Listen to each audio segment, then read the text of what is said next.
everybody. Hello, all the lovely people in the Thrive Tribe. I hope you've had a great week and a great weekend. It's another Monday, so I hope you have a good week. It's a short week, 2 short weeks in a row. In fact, next week's a complete nonsense, really. So I hope you have a bit of a break over that Christmas Anzac Day period. So today we're going to talk about listening, and listening is crucial to the work that I do about ensuring that people feel respected and to create environments where it's safe to speak up and to create teams that thrive. And I do a lot of work in this space about listening, because I don't think that we are always the best listeners. I think that sometimes we would like to think we're really good listeners, but I think listening is a really difficult skill because we go so fast and our brain's so distracted, and it's hard to keep focused, and that's what you have to do. In order to listen, you have to focus. So fun fact, apart from this is a fun fact I found out the other day, but did you know that sultanas and raisins come from the same grape? Raisins are naturally dried and sultanas are not. They're cooked in olive oil, in vegetable oil. So I've now decided to turn to raisins instead of sultanas. There you go. Another fun fact is that we talk, our brains are really clever. They're really, really clever. And we can process up to about 400 words a minute, but we speak at about 150 words a minute, thereabout, which means that our brains have already pretty much worked out what the person's going to say next, and as soon as they start talking. And so in the gap, we start thinking about what we're going to say in response to the conversation that's coming to us. And if we don't stay focused, we can get very easily distracted. And I'm confident that most of you have had this experience where somebody's talking to you and it's very important to them, but you've lost concentration on what they're saying, and you start thinking about something else, or you're thinking about what you're going to say next, you're thinking about what you're going to have for tea, you're thinking about the work that you need to get done. You just start thinking about something else. And this person is telling you something, it's really important to them. They may use too many words, they may be going on a bit, but ultimately we have got somebody who's talking to you and you're not listening. And then they'll say something crucial, or they'll ask a question, and the next minute you know you're going, I don't know what you just said because I haven't been listening. And then you've got to backtrack and you've got to go through all the shame and embarrassment of actually not concentrating on what people are saying.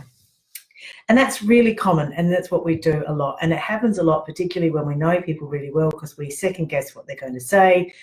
We second guess a whole lot of stuff, and then we're being disrespectful and we're not actually focusing on the issue at hand. And if we're dealing with somebody who's got a problem, or they keep coming up with the same problem, and we're not listening to them, chances are they'll keep coming back to us with that same problem until they get our attention and we do something about it.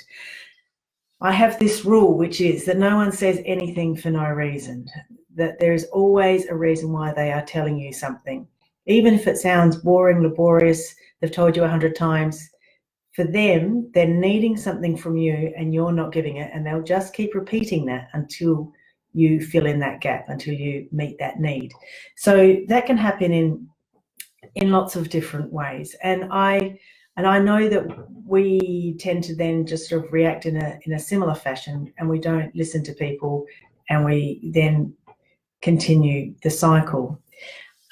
So we do need to focus, we do need to concentrate. And I think that the way in which we do that best is if, instead of thinking about what we're going to say next, we should think about a question. We should always think about a question. I had this strange dream the other night, and I know I often talk about dreams, but they can be so useful. But in this dream, I'd gone to this place that I didn't know very well, and suddenly it got dark and I had to get back home, but it was dark, and I was thinking, how am I going to do this? Am I going to use the light on my phone, or am I going to stay here the night? And basically, I needed light in order to find my way home. And I think that that's the same with any conversation that we have. You have to turn on the light. You have to get some clarity. You have to ask the question, Why? Why is this happening? So in order to turn on the light so that we can get some clarity, so that we can know what's going on, we need to start asking questions. And that age-old question that any toddler will ask you over and over again is why? Why are you telling me this? Why is this important to you? So once your brain goes into the why are you telling me this, then you can start hearing them, and your brain goes into exploratory mode. What questions do I need to ask to find out what's actually going on for this person? What am I missing? Because if we react to something based on our history of events, then we will be stuck in a judgmental mode, and we will just think that and assume that they too are repeating history. And we know this scenario, so we just keep playing it out over and over again. But what if you distracted and disrupted yourself in that moment and started looking for other reasons why this person is telling you this piece of information? Most people are not telling you information to be annoying. They're not telling you the information because they want to waste time. They're often telling you something because they need something, or they don't feel valued, or they don't feel respected, or they have a whole range of different issues going on. But if you start asking questions and exploring and going with them on their journey, instead of countering their journey with experiences that you've had or wisdom, and you ask them, why is this happening, or what would you like to do about it? And just give it to them. They're telling you a story. Ask them to start thinking about how they would like things to be different. What would you like to do? How could we make this better? You don't have to fix every problem. You don't have to fix every problem. In fact, it's so much better if you don't, because then we empower people to get on and do their own thing. So instead of fixing the problem, ask questions. And when you ask questions, you can do it in such a way that they start recognizing that they actually do have the skills and ability to resolve their own problems. Or if they are asking you for some more appreciation, or they're wanting some feedback, or they're telling you that they're really scared, or they're telling you that they think that the situation is really unfair, then so long as you keep asking questions, you're creating a safe environment for them to keep telling you more and more information. And the further you dig, the further you keep exploring the why this person's having this conversation with you, the greater your chance of helping them in the long term. Because that's what people want. They're looking for a long-term solution as a general rule. So we need to slow our brains down. We need to focus on what the person is saying, but more importantly, not just what they're saying, but why they are saying it. And when we focus on the why and not just the what, we always get a better outcome.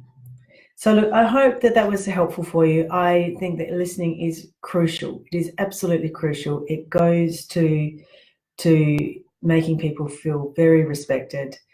People love to be valued and heard. They need to know that you value their time, that you think they're important. Take the time to do that with your team. And if you need any help with building teams, exploring what does respect look like in your workplace, finding invisible work, and all the other things that I love to do, then please give me a call. I would love to help. All right, that's all for this one. It's short, sharp, and shiny. Okay, bye.